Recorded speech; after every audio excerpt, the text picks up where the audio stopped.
বিভিন্ন দেশীয় এবং আন্তর্জাতিক ইস্যুতে যারা তাদের মতামত তুলে ধরতে চায়, যেমন ইসরায়েলের বিরুদ্ধে আপনারা জানেন যে ফিলিস্তিনের উপর ইসরায়েলি আগ্রাসন, সেই প্রেক্ষিতে অনেকেই মিছিল মিটিং করছে, সেটি একটি পক্ষ আছে।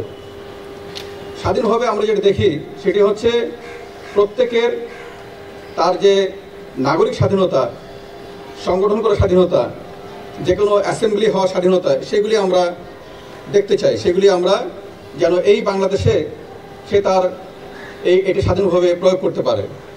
কিন্তু কেউ জঙ্গি তৎপরতা করবে বা আইএসআই বা অন্য কোনো সংগঠনের ভাব আদর্শে চলবে, সেটার কোনো সুযোগ নাই। ইতিমধ্যে আপনারা দেখেছেন যে হিজবুত তাহরির নিষিদ্ধ সংগঠন, তার যে মূল সমন্বয়ক, মিডিয়া সমন্বয়ক, তাকে আমরা গ্রেপ্তার করেছি।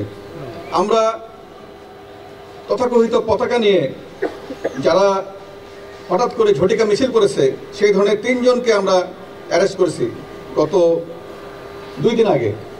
সুতরাং এই ধরনের কোনো সুযোগ নাই যে জঙ্গি তৎপরতা করবে। যারা নিষিদ্ধ সংগঠন তাদেরকে আমাদের যে তৎপরতা সেটা কিন্তু অব্যাহত আছে।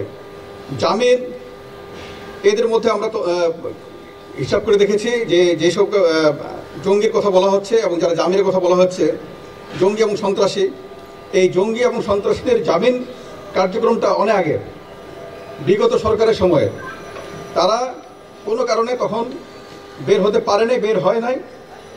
আর যারা বের হয়েছে তাদের কিন্তু তাদের উপর আমাদের নজরদারি সেটি কিন্তু অব্যাহত আছে। কেউ যদি আবারও কোনো সন্ত্রাসী কার্যকলাপ জড়িত হয়ে পড়ে, কেউ যদি জঙ্গি কার্যকলাপ জড়িত হয়, সেই ক্ষেত্রে তাদেরকে বিহাইন্ড দ্য বার্স থাকতে হবে, তাদেরকে বাইরে আসার সুযোগ নাই।